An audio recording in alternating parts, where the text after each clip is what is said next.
नमस्कार। मैं अभिनव सैनी आप सभी लोगों को आने वाले नए साल की हार्दिक शुभकामनाएं। आज इस वीडियो के माध्यम से मैं आप सभी लोगों के बीच एओए मेंबरशिप के रिगार्डिंग अपने कुछ विचार साझा करना चाहता हूं। जैसा कि आप सब लोगों को पता है, 13 फरवरी 2020 को हम लोगों को AOA registration certificate deputy registrar office Meerut से मिल गया था।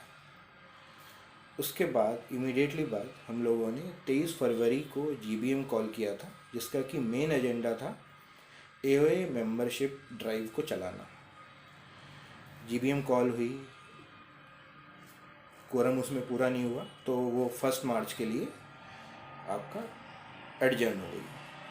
जब 1 मार्च को वो एडजर्न जीबीएम हुई, उसमें हम लोगों ने एजेंडा रखा एओए मेंबरशिप का। तो उस वक्त जो वहाँ पे ओनर्स थे, कुछ ओनर्स ने उसी वक्त वहाँ पे मेंबरशिप ली, तो एओए मेंबरशिप ड्राइव स्टार्ट हो गई। क्योंकि मार्च आ गया था और उसी टाइम पे कोविड भी स्टार्ट हो चुका था, तो उसी के 10-15 दिन बाद लॉकडाउन अनाउंस हो गया, सब स्टैंड स्टिल पे आ गया। तो फिर हम लोगों ने फर्दर एओए मेंबरशिप ड्राइव को थोड़ा सा लो प्रायोरिटाइज कर दिया, क्योंकि कोविड मैनेजमेंट उस टाइम पे ज़्यादा इम्पोर्टेंट था। फिर जून में हम लोगों को थोड़ा सा रिलैक्सेशन मिला, थोड़ा सा ओपन होने लगी थी चीज़ें। तो जून फर्स्ट वीक में हम लोगों ने वाया सोशल मीडिया, व्हाट्सएप, आई सोसाइटी आप सभी लोगों के बीच एओए मेंबरशिप की ड्राइव का मैसेजेस शेयर किए, और वो मल्टीपल टाइम्स पे जून, जुलाई, अगस्त, सितंबर पे रेगुलरली देवर शेयर्ड। लेकिन ओवरऑल उसका टर्न अराउंड अभी तक कोई बहुत अच्छा नहीं है। अभी तक केवल आउट ऑफ अप्रॉक्स 1500 फ्लैट्स केवल 70 मेंबरशिप हमारे पास है।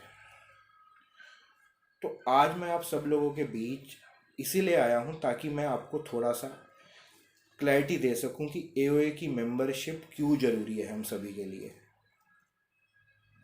अगर आप एज़ पर मॉडल बायलॉज जाओगे, मॉडल बायलॉज को देखोगे, तो उसमें लिखा हुआ है कि सभी ओनर्स को मेंबरशिप लेना ज़रूरी है। टेक्निकली देखोगे तो जो मेंबर होता है एओए का 1000 रुपीज़ लेके आपको मेंबरशिप मिल जाती है। तो टेक्निकली आप देखोगे तो आप वोट कर सकते हो, इलेक्शन में कंटेस्ट कर सकते हो। लेकिन इन सब के अलावा भी कोई एक कारण है जिसके लिए एओए मेंबरशिप बहुत ज़रूरी है। गवर्नमेंट ने क्यों प्रोविज़न बनाया 1000 रुपये का, 1000 रुपीज़ का, उसके पीछे एक कारण है। तो आज हम उस पर बात करेंगे। अभी हम सभी लोगों को पता है लगभग 5 साल से बिल्डर मेंटेनेंस चला रहा है। मेंटेनेंस हम लोग एडवांस में कॉमन एरिया मेंटेनेंस पे कर रहे हैं। सर्विसेज से हम लोग को पता है कोई भी सेटिस्फाई नहीं है। मेंटेनेंस हम एडवांस दे रहे हैं, ज़्यादा दे रहे हैं, लेकिन सर्विसेज आपको एट पार नहीं मिल रही हैं। सेम सिचुएशन सिक्योरिटी के साथ है। सिक्योरिटी हम सभी लोगों की फर्स्ट प्रायोरिटी है, बट वो एज पर आवर एक्सपेक्टेशन नहीं है। आज के टाइम में हम लोगों का प्राइम जो हमें लगता है सिक्योरिटी के लिए, हर फ्लोर पे सीसीटीवी होना चाहिए। हमारे बेसमेंट में सीसीटीवी बहुत कम है, वहाँ होने चाहिए। क्योंकि एज अ रेजिडेंट अगर आप देखोगे तो हम सभी लोगों के लिए सिक्योरिटी फर्स्ट प्रायोरिटी है। बहुत सारे सीनियर सिटीजन्स अपनी कोठियाँ सेल आउट करके सोसाइटी में आए हैं, फ्लैट लिया है। क्यों? क्योंकि उसका कारण सिक्योरिटी है।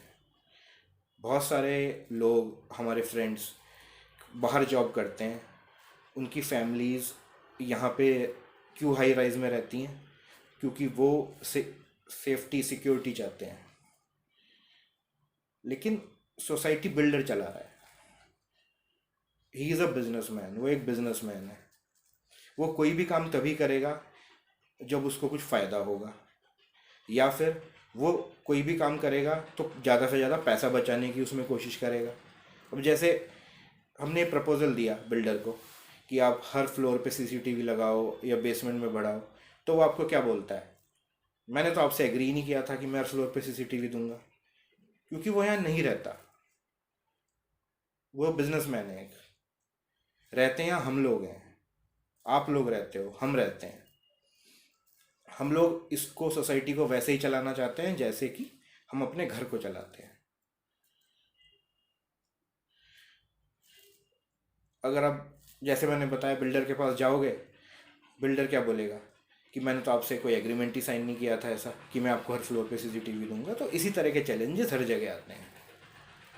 अब एओए की बात आती है। अब एओए, आप सभी लोगों को पता है कि एओए के पास कोई फाइनेंशियल पावर नहीं है।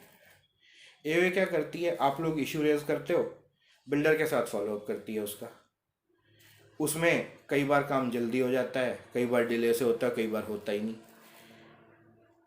हम लोगों का पेन पॉइंट ये है कि बहुत छोटी छोटी चीज़ों के लिए बड़ा बड़ा फॉलो अप करना पड़ता है, बहुत एनर्जी इन्वेस्ट करनी पड़ती है बहुत छोटी चीज़ों के पीछे। तो इन सब का सॉल्यूशन क्या है? इन सब का सॉल्यूशन है हैंडओवर।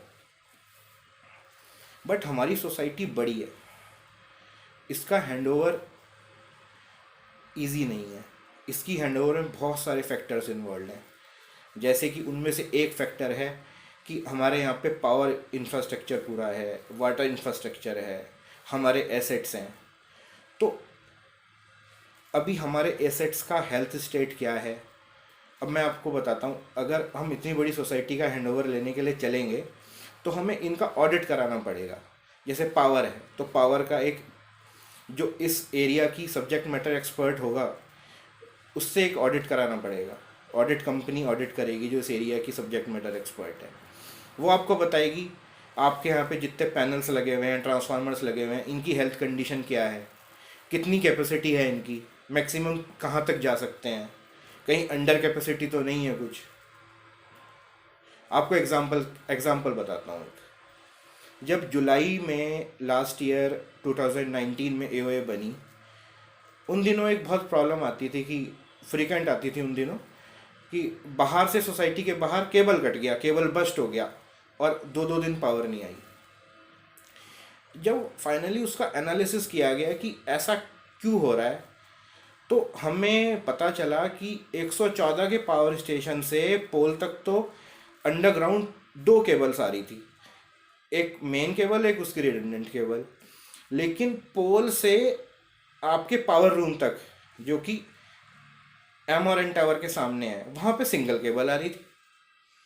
यानी वहाँ पे अगर एक केबल खराब हुई तो दूसरी रिडंडेंट आपके पास थी ही नहीं। तो फिर हम लोगों ने उस पर स्टडी किया कि ये तो नेशनल इलेक्ट्रिकल कोड के अगेंस्ट है। बिल्डर से फॉलोअप किया गया तो बिल्डर वहाँ पे एग्री हो गया कि हाँ ये तो फ्लॉ है। तो फिर उसने वो अप्रॉक्स 5 lakhs की केबल डलवाई। तो उससे हम लोगों को कई बार बेनिफिट हुआ कि केबल कट गई तो हमने उस पर लोड शिफ्ट करवा दिया। बट ये एक एग्जाम्पल है, वन ऑफ द एग्जाम्पल है।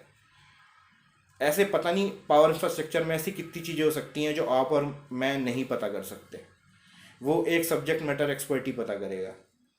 दूसरा, अगर कोई चीज़ नहीं है तो उस पर क्या करेक्टिव एक्शन लेना है वो आपको ऑडिटर ही बताएगा कि ये चीज़ ऐसे सही हो सकती है। ऐसे ही आपका वाटर इंफ्रास्ट्रक्चर है, आपका ओवरहेड टैंक है, आपके अंडरग्राउंड टैंक्स हैं, क्या वो एज़ पर स्टैंडर्ड कैपेसिटी हैं, क्या कहीं अंडर कैपेसिटी तो नहीं है। ऐसे ही आपकी STP WTP है, उनकी हेल्थ क्या है, आज वो हेल्थ में कहाँ है, उनकी कैपेसिटी क्या है, क्या वो कहीं अंडर कैपेसिटी तो नहीं है। ऐसे ही आपका फायर फाइटिंग सिस्टम है, आपके एसेट्स हैं, आपकी लिफ्ट्स हैं। तो ये तमाम तरह के ऑडिट्स हैं जो कि बहुत ज़रूरी हैं हैंडओवर लेने से पहले बहुत ज़रूरी हैं। पर वो ऑडिट जो होता है उसके लिए कॉस्ट इन्वॉल्व है। तो वो सब के लिए ही एओए की जो आप मेंबरशिप लेते हो वो कॉर्पस बनाता है। तो उन सब से ही एओए आज एक है, कल दूसरी आ जाएगी, जो भी आएगी वो हैंडओवर ऐसे ही लेगी, क्योंकि यही प्रोसेस होना भी चाहिए कि आप प्रॉपर ऑडिट कराओ, बिल्डर की लाइबिलिटी तय करो, आप अथॉरिटी जाओगे, राउंड टेबल पे बैठोगे, वहाँ पे क्या होगा, आपके पास होगा ऑडिट की यार आपने पावर में ये काम नहीं कराया है, आप या तो उस काम को कराओ या इसके इतने पैसे हैं, तो एक लाइबिलिटी बिल्डर की तय होगी। तो आज ये है, कल दूसरी होगी। तो ये प्रोसेस है, स्टैंडर्ड प्रोसीजर, यही फॉलो होना भी चाहिए। तो उसके लिए जो भी ये होगी उसको कॉर्पस चाहिए होगा। तो हम सबकी रिस्पॉन्सिबिलिटी है कि हम एओए की मेंबरशिप लें ताकि हमारे पास कॉर्पस हो। उसका एक दूसरा एंगल भी है। ऐसा भी हो सकता है कल को कुछ सरकमस्टेंस ऐसी भी अराइज हो सकती है कि आपको इमीडिएट हैंडओवर लेना पड़ जाए, कुछ डिस्प्यूट हो जाए बिल्डर्स रेजिडेंट्स के बीच में, तो हमारे पास टाइम ही ना हो। ऐसा हो सकता है कि बिल्डर आज कर रहा है मैनेज, कल को हो सकता है रियल एस्टेट की हालत बहुत अच्छी नहीं है, बिल्डर बैंकरप्ट हो जाए, कुछ हो जाए, तो उस टाइम पे तो हमारे पास टाइम ही नहीं होगा। हमारे पास ऑप्शन ही एक होगी हैंडओवर लेने की इमीडिएट। तो उन सब के लिए भी ये बहुत ज़रूरी है कि हमारे पास हम इसके लिए प्रिपेयर्ड हों, ताकि हम टाइमली मैनर में ऑडिट करा के अपनी रिमोट रिपोर्ट अथॉरिटी में दे सके कि हम हैंडओवर लेना चाहते हैं, ये हमारी तरफ से लायबिलिटी है बिल्डर की तरफ। तो उसमें सब कुछ प्रोसेस्ड रहेगा, क्योंकि इमरजेंसी में अगर हैंडओवर हमें लेना पड़ेगा या कुछ भी होगा तो वो डेफिनेटली हम लोगों के लिए घातक हो जाएगा। बिल्डर तो चाहता ही यही है कि उसको कुछ ना करना पड़े, एज इट इज़ हैंडओवर हो जाए, बट हमें उस चीज़ से बचना है क्योंकि हमारी सोसाइटी है। तो एक रिस्पॉन्सिबिलिटी आप सभी लोगों ने इलेक्शन में वोट दे के करी थी पूरी। दूसरी रिस्पॉन्सिबिलिटी अब यही है कि आप सब लोगों को एओए की मेंबरशिप लेनी है।